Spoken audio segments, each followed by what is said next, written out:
Halo, selamat pagi semuanya, sahabat Devin Motor. Kita lagi mau menuju ke lokasi dekat daerah Tambang Merapi. Kita mau membetulkan sebuah truk di sana. Truknya di sekitaran dekat lokasi Tambang Pasir Merapi. Kita lagi OTW menuju lokasi dekat Tambang Pasir di daerah Sumbung untuk membetulkan sebuah truk di sana. Dan kebetulan kita masih berada di Mutian untuk menuju ke lokasi Tambang Pasir di sekitaran Sumbung untuk eksekusi atau kedaruratan mobil truk di daerah Tambang Pasir Merapi. Kita posisi masih berada di Gunung Preng ini, di sekitaran lokasi teman kita, lokasi bengkel kita. Ini posisinya masih di sini, di sekitaran perempatan Gunung Preng ini. Nah itu, ini masih di perempatan Gunung Preng di dekat bengkel kita ini. Ayo toh, itu teman kita itu, Pak Anto namanya. Kita di Mutian Gunung Preng, tadi malam kita standby di Mutian. Saat ini kita lagi mau menuju ke lokasi Tambang Pasir di Sumbung. Kebetulan kita dari kemarin pembetulan truk-truk di sekitaran lokasi Tambang Merapi. Dan untuk kali ini truknya kebetulan sudah dibawa pulang oleh pemiliknya di sekitaran Tambang Merapi. Untuk pembetulannya tidak terlalu berat karena ini bukan berhubungan dengan mesin di dalam, tapi ini ada sistem kelistrikannya. Dan nanti kita akan berikan tutorialnya atau siaran langsung. Nanti kita akan memberikan siaran langsung cara kita membetulkan kedaruratan truk di sekitaran lokasi tambang. Ikuti terus channelnya Devin Motor on the Road, 25 jam 365. Seperti nanti akan berfungsi untuk menjadikan rem angin. Jadi nanti kita akan membetulkan sebuah truk yang bermasalah di bagian brake, lokasi di sekitaran Tambang Pasir Merapi. Dan untuk pengerjaan brake ini nanti akan kita siarkan langsung secara terbuka, secara live, bagaimana cara kita membetulkan sebuah truk yang bermasalah di bagian brake atau di bagian rem, yang remnya itu sistemnya masih model lama dan itu pakai angin. Itu masih pakai angin, tapi karena truknya ini bukan truk yang terbaru, jadi sistemnya masih yang model lama. Jadi kan bermacam-macam dari truk itu sistem pengeremannya, tapi karena truknya ini truk model lama, dan itu justru malah lebih mudah untuk teman-teman nanti mengikuti siaran live kita untuk pembetulannya, karena yang model lama masih mudah dicerna dan secara visual nanti bisa dilihat. Untuk kelainannya itu biasanya untuk brake itu kalau tidak switchnya yang mati atau dari bagian kelistrikannya yang mungkin putus, mungkin atau sekringnya, kita juga belum tahu kerusakannya di mana. Tapi banyak sekali permasalahan dan itu biasanya tidak memakan waktu banyak dan tidak merupakan pekerjaan berat, karena biasanya untuk brake dari truk itu yang paling sering itu adalah saklarnya rusak, atau dari bagian brake-nya yang rusak harus minta ganti, atau dari kabelnya yang putus ataupun ngefong. Jadi untuk istilah bengkel itu ngefong itu istilahnya wong awam ki kendo. Nah, itu jadi untuk istilah ngefong itu kabel kendo, kabel yang koneknya kurang kenceng, itu istilahnya ngefong. Ataupun nanti cuma sekringnya putus juga bisa, atau bisa jadi selangnya ada yang bocor atau lepas. Nanti akan kita siarkan langsung secara live, jadi jangan kemana-mana, jangan pindah channel, tetap di Devin Motor on the Road, 25 jam 365 hari no jadwal libur, kedaruratan mobil mogok sejateng DIY. Kita lagi mau menuju ke lokasi truk, di mana truknya tidak berfungsi brake-nya di sekitaran lokasi. Wah, Pak Sugiana Intermisio, selamat sore, selamat pagi Pak Suhu. Ini suhunya dari Devin Motor juga ini. Dulu ini merupakan pengajar dari Nurul Iman. Mohon maaf kemarin kita sempat menyebut sekolah Nurul Iman di tempatnya Pak Ridwan. Pak Ridwan itu masih kamas kita, itu Pak Ridwan Bentaro, itu juga langganan kita. Mohon maaf kita kemarin sempat menyebut Pak Sugiyarno itu pengajar dari Al Iman. Sebenarnya kita kemarin menyebutnya itu Nurul Iman di Gunung Pring, kok kita ternyata setelah kita lihat di channel YouTube-nya itu Al Iman. Mohon maaf sekali Pak, ini karena siaran langsung live, jadi kita kadang belibet dalam mengucapkan kata. Kadang kita juga sambil orang guru tapi soalnya suhu gitu. Nah itu, jadi Pak Ridwan Bentaro itu adalah kamas kita itu, dan itu juga termasuk langganan kita juga. Dan banyak sekali kedaruratan yang kita kerjakan untuk keluarga Pak Ridwan itu. Jadi, tapi untuk kondisi saat ini Pak Ridwan sudah jarang keluar karena kondisi kesehatannya. Jadi sekali lagi untuk Pak Sugiyarno, selamat pagi. Kita lagi menuju ke lokasi sekitaran Tambang Pasir Merapi untuk membetulkan brake rem dari truk. Dan untuk perlu diketahui Pak Sugiyarno, kita adalah pengikut setia dari channel YouTube-nya Pak Sugiyarno. Nah, kita belajar banyak dari Pak Sugiyarno Intermezzo. Nah, ini Pak Sugiyarno Intermezzo juga guru dari sahabat kita Devin Motor cabang 2 di Gunokoan, Gunung Pring, Mas Wawan Gondrong atau alias Mas Wagon. Mas Wagon itu adalah dulu muridnya Pak Sugiyarno Intermezzo di Nurul Iman juga, tapi tidak secara langsung diajarkan oleh Pak Sugiyarno, tapi merupakan muridnya Pak Sugiyarno itu. Terima kasih Pak Sugiyarno, mantap. Kita memang kehidupan kita di jalanan 25 jam 365 hari, no jadwal libur.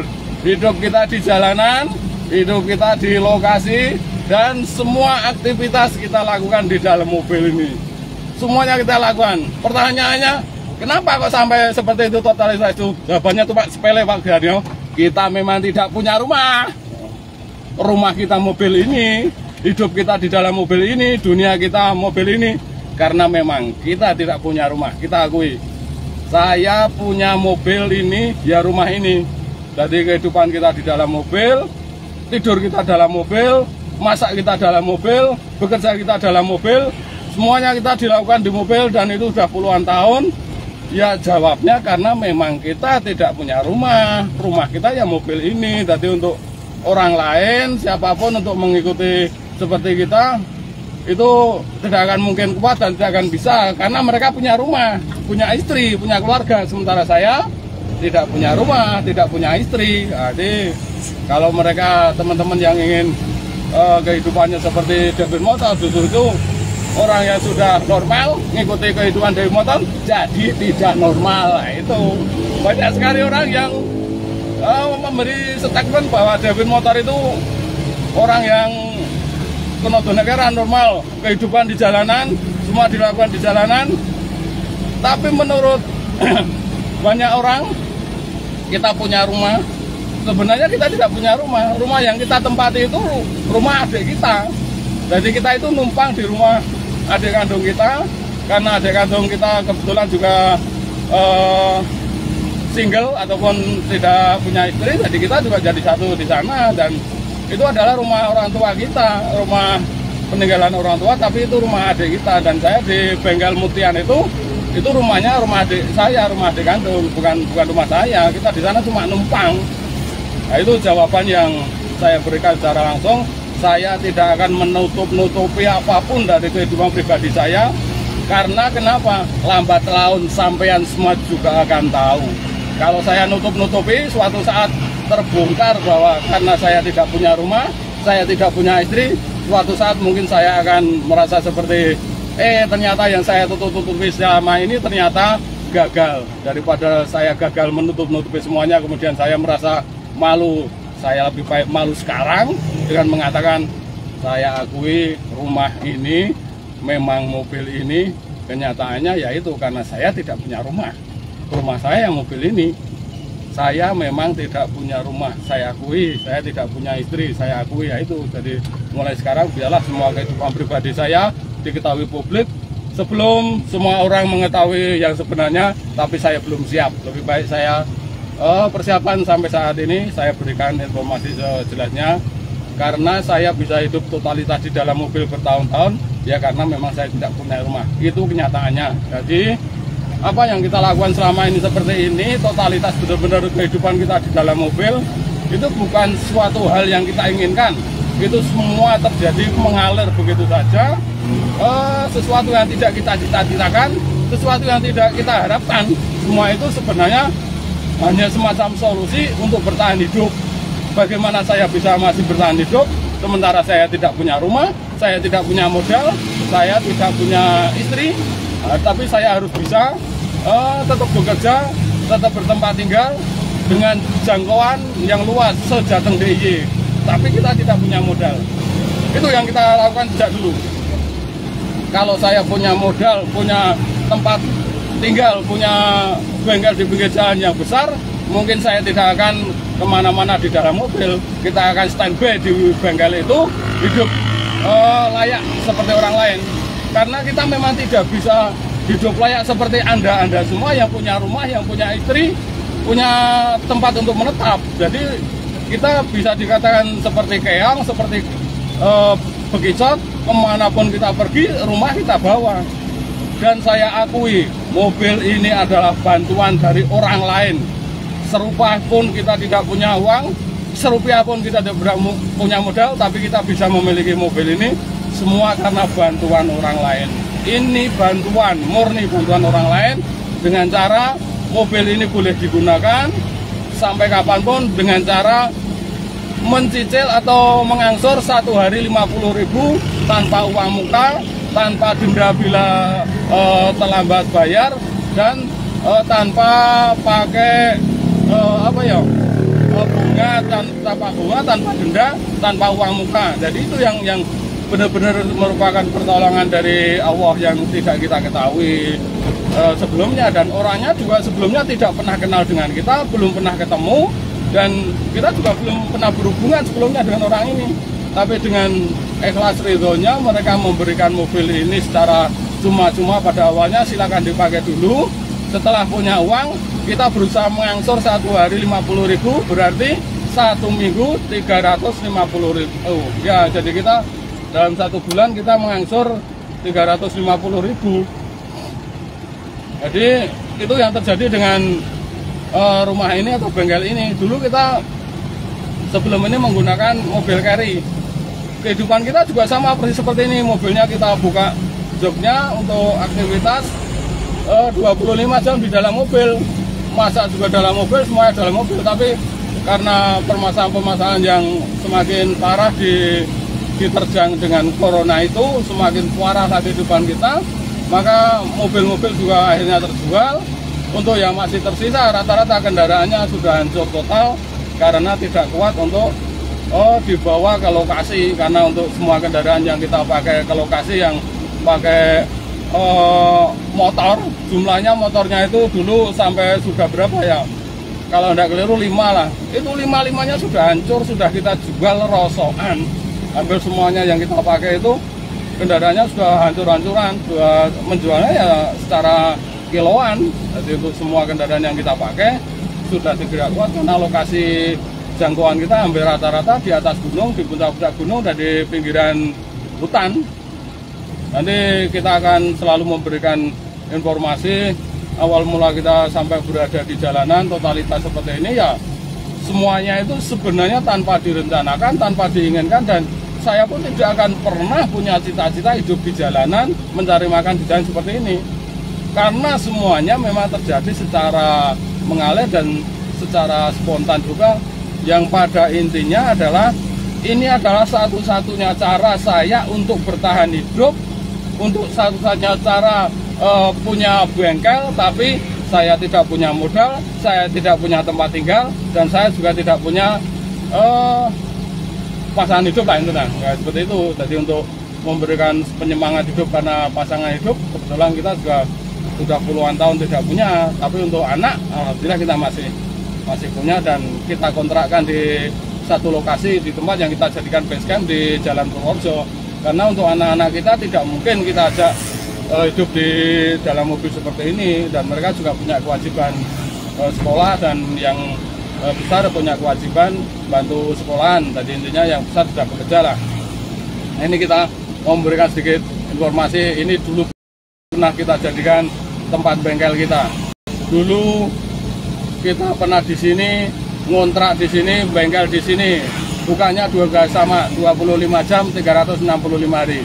Inilah lokasi bengkel dulu kita sebelum kita pindah di Basecamp Mutian. Saat ini kita sudah di Mutian sebagai bengkel induknya. Untuk yang cabangnya di Dukuhan, Gunung Preng, Muntilan, di tempatnya Mas Wagon Motor. Dan untuk Basecamp kita yang di Jalan Purworejo itu adalah kontrakan dari anak kita yang belajar di sana dan yang mengajar di sana. Oke, ini kita sudah di dekat Pasar Salah. Ini juga sering kita betulkan mobil-mobil truk mogok di sini. Truk di sana truk-truk tronton. Tadi sudah kita lewat, kebetulan tidak kita ambil gambarnya. Ini untuk jalan beloknya yang kita menuju ke truknya. Ini posisi yang akan kita tuju. Truknya itu berada di sekitaran sini. Ini belok sebelum lampu merah semen. Ini lampu merah semen, belok kiri. Ini namanya desanya itu Keradenan, kalau tidak keliru ya. Kalau tidak keliru mohon maaf. Kelihatannya Keradenan. Jadi untuk tempat truk yang akan kita tuju itu masuknya di Keradenan. Kebetulan sudah dibawa pulang oleh pemiliknya atau drivernya di rumah. Jadi kita mau membetulkan posisi di rumah pemilik truknya itu di sekitaran Jalan Keradenan. Dulu saat kita lewat jalan ini adalah jalan yang sangat rusak sekali. Dulu jalan ini benar-benar kayak sungai Asad, tapi saat ini alhamdulillah sudah dicor seperti ini. Ini posisi kita sekitaran Jalan Serumbung, Jalan Keradenan, untuk menuju truk yang bermasalah di bagian briknya. Nanti kita akan berikan secara langsung tutorial, bukan tutorial, malu-malu, saya malu dengan orang-orang lain, terutama Pak Sugiana Intermisio. Ini kita bukan memberikan tutorial, cuma kita memberikan siaran langsung live cara kita membetulkan brik yang rusak, itu aja. Jadi kita tidak berani memberikan tutorial. Kita ini bukan guru, bukan kita adalah bengkel jalanan yang selalu menyelesaikan semua masalah, dan cara kita menyelesaikan masalah pun bisa dikatakan mereka mengatakan kita itu bengkel barbar. Dan untuk penyelesaian di lokasi memang kita harus dibutuhkan kenekatan barbar untuk memberikan solusi agar mobil atau kendaraan yang mogok di puncak hutan, di puncak gunung, di pinggir-pinggir hutan dalam jangka singkat, dalam waktu yang bisa dikatakan tidak bisa terlalu lama, karena untuk mencari onderdil juga tidak bisa kita. Posisi biasanya di puncak gunung, di pinggir-pinggir hutan, ada rombongan, bahkan ada balita, ada lansia yang sakit. Itu sering sekali. Dalam jangka singkat kita harus bisa mencari solusi. Mobil itu harus bisa nyala tanpa penggantian onderdil, tanpa jenengannya benar-benar barbar. Jadi kita ngerekayasa mobil yang rusak tapi tidak ada onderdilnya. Kita harus bisa mengatasi, mobil itu harus bisa jalan. Dan biasanya untuk kedaruratan seperti itu jangan ditiru, karena itu adalah benar-benar SOS, emergency, kedaruratan. Kita membetulkan mobil itu hanya untuk sekali jalan tok. Biasanya juga permintaan dari konsumen hanya sekali jalan asal bisa sampai rumah. Itu yang sering kita lakukan, dan itu yang sering terjadi di lapangan. Kita selalu memberikan penjelasan pada mereka bahwa itu benar-benar darurat, emergency, dan setelah sampai di rumah silakan langsung cari bengkel yang komplit onderdilnya, langsung ganti. Saya bilang begitu, karena itu ya betul-betul merupakan satu SOS emergency yang harus kita lakukan. Tapi tidak ada onderdil, kita tidak bisa mendapatkan onderdil karena situasi dan kondisinya juga benar-benar tidak mungkin, karena posisi kadang biasanya jam 1 malam, jam 3 malam. Oh, Pak Klewer hadir, Mbah. Ya, siap. Selamat pagi. Siap. Terima kasih untuk semua dukungan, doanya pada Devin Motor. Yang jelas untuk Devin Motor itu adalah satu bengkel kedaruratan yang banyak orang mengatakan cara penyelesaian bengkel kita adalah barbar. Itu memang kita akui, tapi itu adalah solusi terakhir dari kita. Untuk sebelum, kalau orangnya biasanya kita mau kan kita kirimi toweng atau derek, kemudian mobilnya kita tarik ke bengkel. Tapi kan ada kadang keberatan dari mereka karena berbagai macam hal, kemudian minta mereka supaya mobilnya bisa diselesaikan tapi tanpa penggantian on the deal, karena tidak dapat on the deal, tapi mobilnya bisa untuk pulang sampai di rumah. Ya, itu yang harus kita jalani setiap saat, dan itu juga tantangan besar karena itu juga mengandung resiko, dan itu juga benar-benar cuma sekali jalan tok. Coba seandainya Anda bayangkan ada sebuah mobil mogok di puncak gunung jam 3 malam, apalagi kondisi hujan deras, di situ tidak ada bengkel sama sekali. Untuk bengkel mobil itu kalau di puncak-puncak gunung, untuk motor itu sebenarnya banyak, bengkel motor, tapi kalau bengkel mobil sangat jarang sekali, apalagi yang buka sampai malam, pelayanan sampai malam, bisa dikatakan tidak ada. Kemudian kita kebetulan karena kita adalah bengkel on the road 25 jam, yang bisa dikatakan bengkel panggilan, yang setiap saat melayani kedaruratan, ya kita yang datang ke lokasi. Dan tantangannya saat kita membetulkan mobil itu, satu, tidak ada on the deal, pengganti on the deal tidak ada. Kedua, posisi biasanya jauh dari pemukiman, jauh dari warung. Untuk istirahat, makan, minum, kita juga harus berusaha semaksimal mungkin kita bawa sendiri. Yang ketiga, kadang di situ ada balita, ada anak-anak kecil yang mungkin rewel, mungkin nangis, kadang juga BAB, kadang juga buang air kecil, kadang juga muntah-muntah. Kemudian ada juga yang manula, atau justru kadang mobil itu membawa orang sakit yang sebenarnya mau kontrol ataupun berobat di tempat-tempat, biasanya kalau di tempat-tempat terpencil itu adalah pengobatan alternatif. Nah, itu sering sekali, jadi mereka bawa keluarga mereka menggunakan mobil mereka untuk berobat. Kebetulan tempat-tempat berobat di alternatif itu biasanya di lokasi-lokasi terpencil, di tempat-tempat gunung, itu banyak sekali pengobatan alternatif. Dan banyak sekali pula mobil-mobil yang membawa orang sakit untuk pengobatan alternatif, dan posisinya mogok di jalan. Itu banyak sekali kita temui, dan itu juga merupakan tantangan bagi kita. Kita juga harus dalam melakukan tindakan juga harus tepat, dan jangan sampai kita membetulkan mobil itu tapi kondisinya membahayakan mereka. Itu juga harus benar-benar kita pikirkan. Itu juga satu hal yang banyak sekali resiko dari bengkel kedaruratan itu. Jadi untuk bengkel-bengkel yang lain ataupun orang lain, janganlah mengikuti bengkel Devin Motor yang dalam penyelesaiannya juga banyak sekali resiko, dan juga melanggar SOP juga, dan itu juga benar-benar darurat. Dan hanya sekali jalan, sekali pembetulan. Kita tidak menyarankan, kita tidak merekomendasikan orang lain untuk mengikuti dalam sistem kedaruratan yang membahayakan mereka. Tapi karena kita kondisi saat itu benar-benar harus bisa menyelesaikannya, jadi untuk kita ya harus bisa mencari solusi yang harus kita jalani. Jadi untuk satu kedaruratan yang kita kerjakan di jalanan, ya sebenarnya itu tidak kita rekomendasikan. Tapi kalau memang dalam kondisi darurat, ya Anda bisa ikut, tapi untuk sekali jalan tok. Jadi untuk yang kita lakukan di jalanan itu benar-benar kedaruratan itu ya hanya untuk sekali jalan, cuma asal mobilnya bisa buat sampai di rumah ataupun bisa jalan sampai bengkel terdekat untuk kemudian pembetulan yang secara SOP gitu. Jadi mungkin banyak sekali kita melakukan pelanggaran SOP. Kadang biasanya mungkin ada yang kawat kopling putus, model seperti Kijang lama itu kan juga koplingnya masih menggunakan kawat. Itu kadang yang paling sering adalah putus di bagian cantolannya, itu kan ya wajib ganti, harus ganti. Tapi karena posisi tidak ada on the deal, biasanya cuma kita kasih tali, kita kawat. Nah, itu sebenarnya juga berisiko.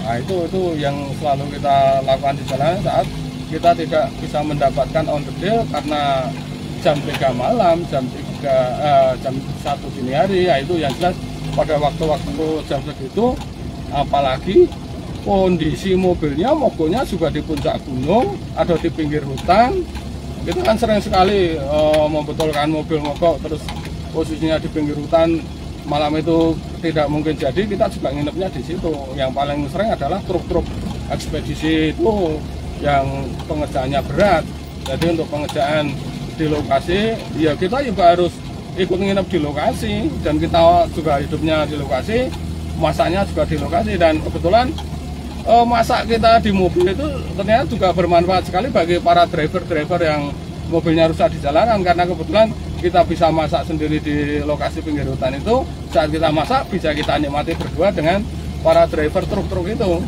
dan para driver truk-truk itu rata-rata tidak membawa kenek, mereka sendirian loh. Walaupun truknya itu truk besar, truknya itu truk muatan tonase berat, tonasenya tonase besar, tapi mereka itu tidak bawa kenek. Dan saya tanya kepada mereka, kenapa tidak membawa kenek? Jawabannya bikin kita tercengang. Jawabannya karena mereka tidak mampu membayar kenek. Kalau mereka membayar kenek, otomatis penghasilan mereka akan terpotong.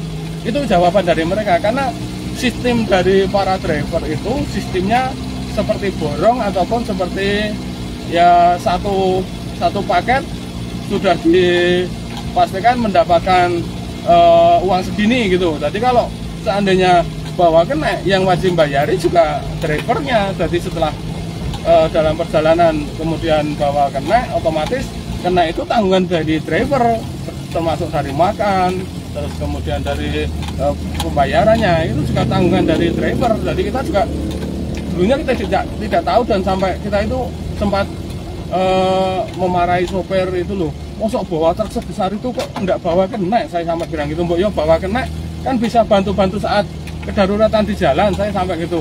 Kalau sampai di jalan, apalagi di puncak gunung, di pinggir hutan terjadi masalah seperti itu, tidak ada satupun yang membantu karena tidak bawa kenek, jauh dari pemukiman, jauh dari lokasi manusia bermukim. Tapi ternyata setelah kita tahu, kita juga justru kasihan sekali dengan para driver-driver truk-truk besar itu. Ternyata jawaban mereka juga bikin saya kaget. Ternyata semua kehidupan di jalanan itu juga ada perhitungannya tersendiri. Jadi kalau bawa kenek, bisa dikatakan para driver-driver itu akan apa ya, mengurangi banyak dari pengeluaran mereka, karena ternyata kena itu tanggungan yang bayar adalah sopirnya, dan mulai dari kehidupan makannya dan dalam jangka waktu yang panjang. Rata-rata mereka kirim barang kadang sampai 10 hari atau 2 minggu baru sampai. Kalau 2 minggu itu ada kena, otomatis sang sopir harus menghidupi kena itu biaya kehidupan dari makan sampai pembayarannya. Ya kalau dipikir ya besar juga. Jadi itu alasan mereka tidak bawa kena, ternyata ya diterima juga. Tapi ya sebenarnya ya itu resikonya cukup berat sekali. Seorang diri di pinggir hutan, di puncak gunung, mobilnya mogok, mobilnya besar, bermuatan berat seperti itu, dan tidak ada satupun yang bantu saat mobilnya rusak. Itu ternyata karena itu memang ya kasihan lah. Jadi untuk orang-orang yang di jalanan itu. Jadi kalau debit motor kan masih beruntung, di jalanan mobil mogok ya kita betulkan sendiri, kita alatannya juga bawa komplit. Jadi untuk kita masih beruntung bisa membetulkan kendaraan kita sendiri saat rusak. Dan kita juga sering sekali kita dalam bepergian tidak bawa uang sama sekali, itu sudah sering sekali karena memang kondisi lah.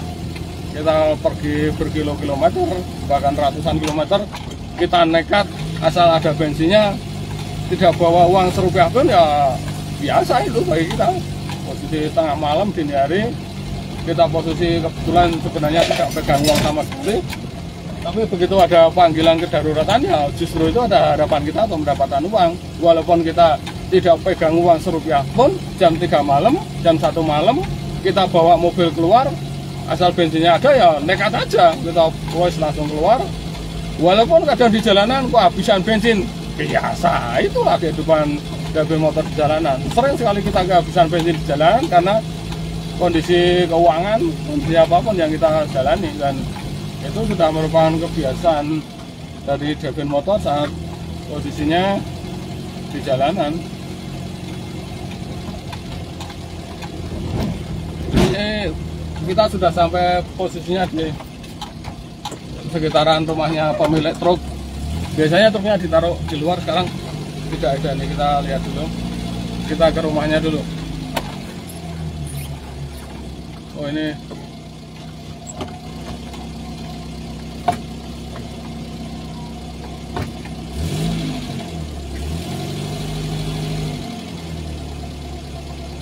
kita sudah sampai rumahnya Mas Yanto atau Mas Braok Peng-Peng. Ini yang pemilik truknya.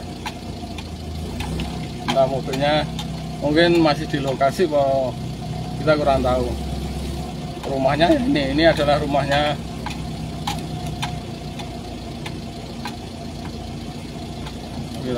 ini rumahnya Mas Yanto yang pemilik truk yang kemarin kita betulkan.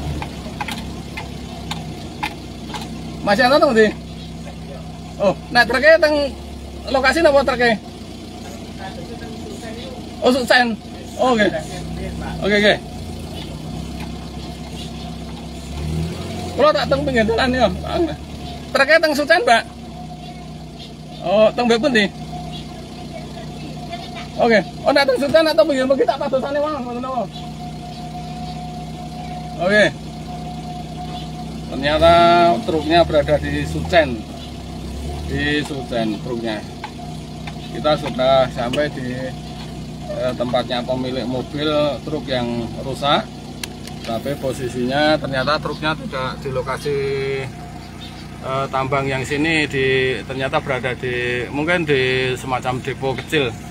Kita akan lanjut lagi nanti setelah kita pengejaran mobilnya. Nanti akan kita siarkan secara langsung, secara live untuk pembetulan briknya yang rusak. Nanti silakan ikuti aja terus. Kita mau break dulu.